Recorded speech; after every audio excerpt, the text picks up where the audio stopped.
안녕하세요. 커피새 피터입니다. 네, 오늘 영상이 2023년 마지막 커피 브레이크가 될 것 같아서 올 한 해를 되돌아보면서 이 가상자산 시장을 주도했던 비트코인에 대해서 좀 얘기를 해볼까 합니다. 최근 들어서 이 오디널즈 때문에 또 비트코인 네트워크 수수료가 폭등하고 있어서 일부에서는 이제 비트코인은 지불수단으로 적합하지 못하다는 의견들이 막 나오고 있습니다. 사실 이게 올해 5월에도 비슷한 상황이 있었는데 그 당시에도 이제 그 상황을 설명하는 여러 가지 의견들이 있기는 했습니다. 근데 새로 입문하신 분들을 위해서 다시 한번 네트워크 수수료에 관한 이야기까지 아우를 수 있는 그런 비트코인에 대한 이야기를 좀 해볼까 합니다. 오늘 드릴 말씀은 사실 코비 리서치에서 지난주 발간한 2024년 가상자산 시장 전망에서 부분적으로 다루고는 있지만은 지면상 다 하지 못한 얘기까지 포함해서 이제 말씀을 드리고자 합니다. 그래서 이 얘기를 하려면은 이제 비트코인에 대한 좀 기본적인 이야기부터 시작을 좀 해야 될 것 같은데 업계에 오래 있으신 분들은 많이 들었던 이야기라서 좀 지루해 하실 수도 있어요. 어쨌든 이제 비트코인은 돈이 되기 위해서 만들어진 거죠. 근데 이 그 돈이 되기 위한 목적을 달성하기 위해서 필요한 과정을 이해를 하려면은 좀 거창하게 들릴 수는 있겠으나 인간에 대한 좀 인류학적, 사회학적인 접근 방식이 좀 필요합니다. 그래서 인간이 다른 동물들과 달리 이렇게까지 크게 번창을 해서 지구를 지배할 수 있게 된 이유는 협업 때문이라고 할 수가 있겠는데요. 여기서 말하는 협업이라는 거는 쉽게 말하면 기브 앤 테이크입니다. 기브 앤 테이크를 통해서 뭘 같이 하는 거죠. 그래서 기브 앤 테이크라는 거는 누군가에게 원하는 것을 주고 그 대가로 내가 원하는 것을 취득할 수 있는 고상하게 얘기하면 이제 교육이라고 얘기할 수가 있는 거죠. 그래서 이 기브 앤 테이크의 범주는 사실 그 대상이 넓을수록 내가 원하는 것을 취할 수 있는 기회가 더 많아지는 겁니다. 근데 이 범주를 넓히려면은 이 교육이 원활하게 일어날 수 있게 돕는 뭔가 윤활유 역할을 해주는 그런 게 필요한 거죠. 내가 원하는 걸 갖고 있는 교육 상대가 뭔가 또 원하는 걸 내가 줘야지 교육이 발생을 할 텐데 항상 그렇지만은 않을 수 있다는 거죠. 그래서 이게 전문적으로는 coincidence of wants라고 이렇게 얘기를 하긴 하는데 한국말로 번역을 하자면은 욕망의 우연 이렇게 표현도 될 수 있을 것 같아요. 그래서 어떤 상대방이 원하는 것과 내가 원하는 게 이제 일치했을 때 이 교육이 발생을 하는데 그러한 우연의 일치가 없어도 교육을 발생시키려면은 뭔가 그 교환을 매개하는 그런 뭔가 물건이 필요하다는 거죠.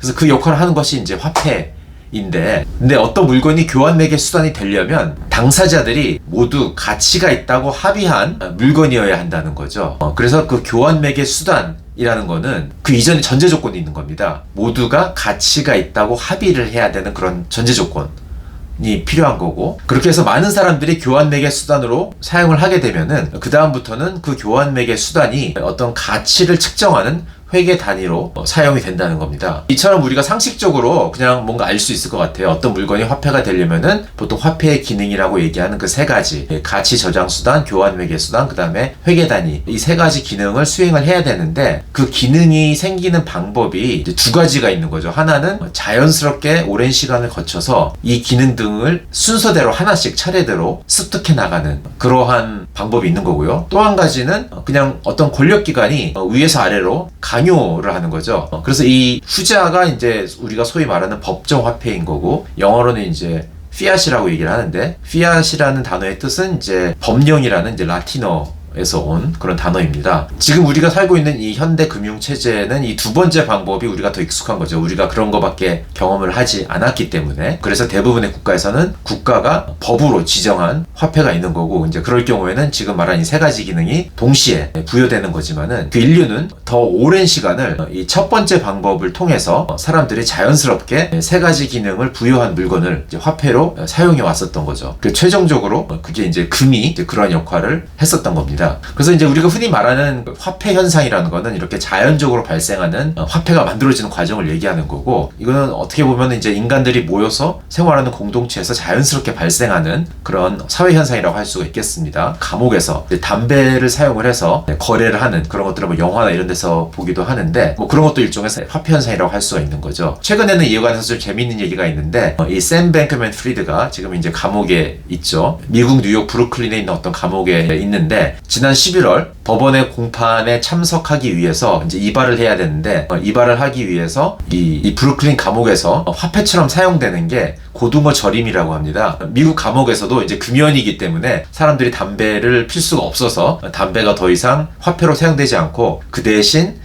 화폐처럼 사용되는 게 이제 고등어 절임이라고 합니다. 참 희한한 초이스이긴 한데 샘 뱅크맨 프리드도 근데 고등어 절임을 지불을 해서 이발을 하고 그리고 법원에 출두했다. 뭐 이런 뉴스가 월스트리트 저널에 올라오긴 했었습니다. 이러한 어떤 물건이 화폐가 되는 과정을 체계적으로 정리한 사람이 있습니다. 19세기 말에 활동했던 영국 경제학자 스탠리 제본스라는 사람인데 이분이 Money and the Mechanism of Exchange라는 서적에서 어떤 물건이 화폐가 되는 과정을 차례대로 이렇게 설명을 하고 있죠. 그래서 소장품에서 처음에 시작을 하고 그것이 가치 저장 수단이 되고 그 다음에 시간이 지나서 교환 매개 수단이 되고 그 다음에 마지막으로 회계 단위로 사용이 될 때 이제 비로소 화폐가 된다라는 그런 설명을 하고 있습니다. 그래서 이제 인류는 과거에 여러 가지 물건들을 이런 단계를 거치면서 이제 화폐로 사용하게 됐던 거고 이런 역할을 하기 위해서 이제 비트코인이 태어난 거죠. 그래서 비트코인도 이러한 과정을 지금 밟고 있는 거라고 생각을 한다면은 지금 비트코인은 어떤 단계에 있느냐? 이제 가치 저장 수단으로서 사람들이 받아들이는 그런 단계에 있다고 이렇게 얘기할 수가 있겠습니다. 그래서 우리가 지금 비트코인 쓰임새를 찾는다면은 커피 사 먹는데 사용된다든지 뭐 이런 데서 찾을 게 아니고 이 가치 저장 수단으로서 수용이 되고 있는지 아닌지 이거를 봐야 되는 거죠.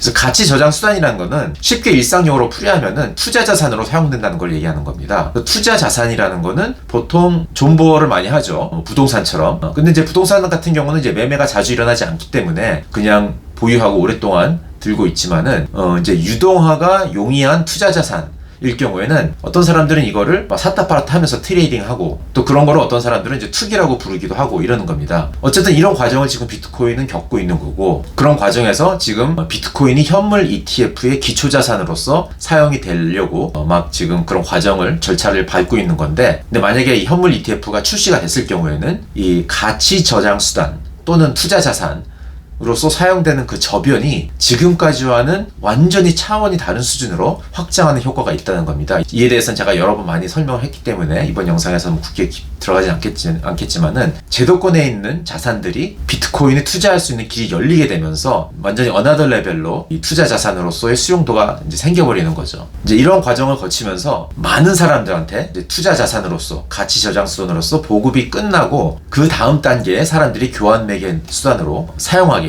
된다는 겁니다. 사실 생각해보면은 지금 과정에서는 이거를 교환 매개 수단으로서 사용할 인센티브가 별로 없습니다. 왜냐면은 앞으로 가치 상승이 많이 기대가 됐는데 지금 이 과정에서 교환 매개 수단으로서 비트코인을 사용해버리면은 훗날 후회할 일이 많이 생길 수 있다는 거죠. 우리 해마다 5월 22일이 되면은 이 비트코인 피자 데이라고 해서 이거를 한 10년 전인가요? 플로리다에 있는 한 개발자가 1000BTC를 사용을 해서 비트코인을 사먹은 날을 기념을 하는데 그러한 개발자 꼴이 날 수가 있는 겁니다. 훗날 시간이 지나고 나면은 엄청나게 한 1억 달러인가요? 정도를 지불을 하고 피자를 사먹은 그러한 꼴이 될 수가 있기 때문에 앞으로 가격 상승이 기대되는 상황에서는 비트코인을 교환 매개 수단으로서 사용할 인센티브가 전혀 없다는 것. 그렇기 때문에 이게 발생하지가 않는 거죠. 충분히 많은 사람들한테 투자 자산으로서 수용이 되고 그 과정이 거의 끝이 났어. 더 이상 추가적인 가격 상승이 제한적이다라고 사람들이 느낄 때 그 기회비용이 줄어들었을 때 그때 비로소 사람들은 비트코인을 교환 매개로 수단으로 사용하기 때문에 그 교환 매개 수단이라는 거는 한참 뒤에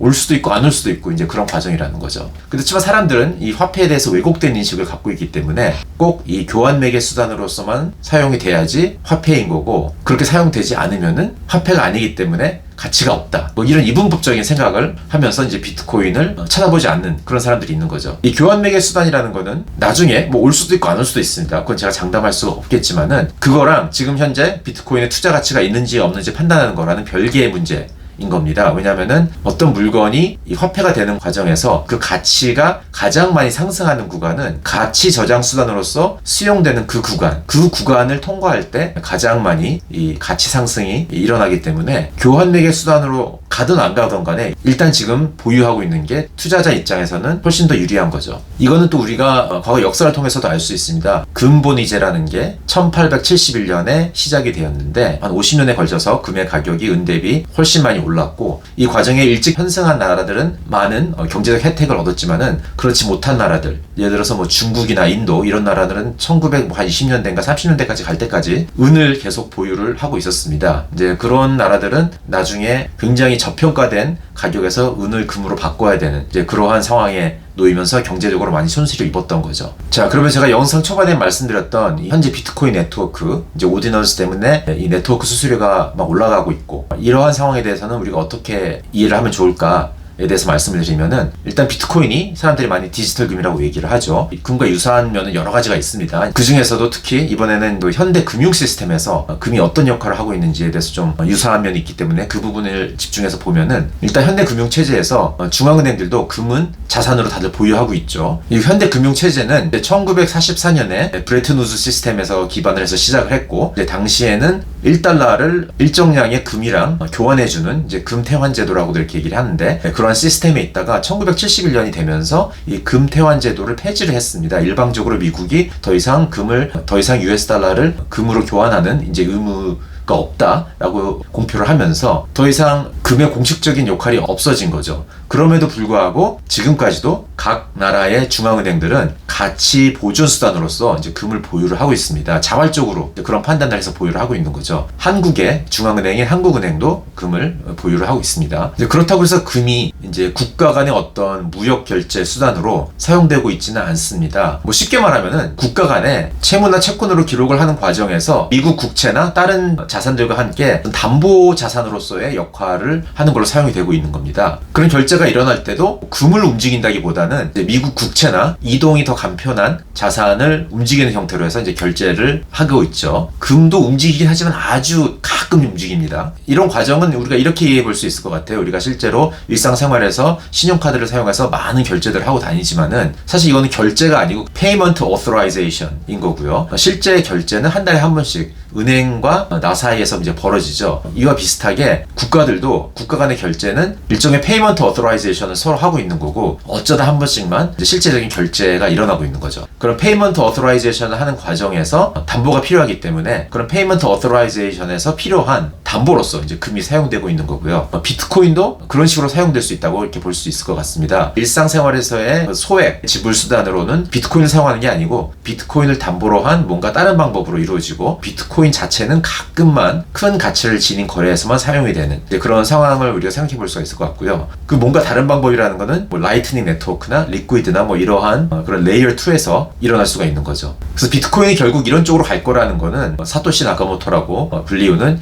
이 할피니도 언급을 했었습니다. 비트코인 초창기 비트코인 포럼에서 할피니가 한 멘트를 보면은 비트코인은 주로 담보로 사용되는 하이 파워드 머니가 될 것이다 라는 얘기를 하고 있어요. 그래서 이렇게 생각하면은 이 비트코인 네트워크의 높은 수수료는 오히려 바람직한 현상이라고 할 수 있을 것 같습니다. 왜냐하면 비트코인 네트워크가 작동하기 위해서는 주기적으로 계속 블럭이 생성이 돼야 되는 거고, 그 블럭 생성은 채굴자들이 어떤 경제적 인센티브를 받기 위해서 하는 건데, 이 경제적 인센티브는 블럭 리워드와 네트워크 피 두 가지로 구성이 되어 있고, 그 중에서 블럭 리워드는 반감기가 지날 때마다 줄어들기 때문에 이거에 대한 보상이 있어야 되는 거죠. 그래서 보상을 하기 위해서는 네트워크 피가 올라가는 식으로 보상이 돼야 될 것 같고, 그런 현상이 일어나고 있는 거기 때문에 이건 비트코인의 어떤 진화 과정에서 당연히 일어나야 될 일들이 일어나는 거라고 이렇게 생각해 볼 수가 있을 것 같습니다. 그런 면에서 올해 초에 있었던 이 비트코인 오디널즈는 이 비트코인 네트워크를 성장시키는 어떤 기술 혁명이었다 이렇게 얘기할 수 있을 것 같고요. 왜냐하면 이제 비트코인 네트워크의 사용처를 확장을 해서 인스크립션이나 뭐 이런 거를 할 수 있게 됐기 때문에 확장한 효과가 있었던 거죠. 비트코인 블록체인 스페이스에 대한 수요를 크게 증가시켰고, 그럼으로 인해서 비트코인 네트워크가 작동하는 데 필요한 어떤 그런 인센티브를 높여주는 효과를 가져왔다는 면에서 아주 의미 있는 기술 혁신이었다고 이렇게 얘기할 수가 있을 것 같습니다. 그래서 2023년은 여러 면에서 비트코인에게 아주 기념비적인 한 해였다고 할 수가 있겠고요. 이 오디널즈를 통해서 기술적인 면에서도 굉장히 많은 개선이 있었던 한 해다 이렇게 얘기할 수 있을 것 같습니다. 오늘은 여기까지고요. 여러분들 좋은 연말 연시 맞이하시길 바랍니다. 바이바이.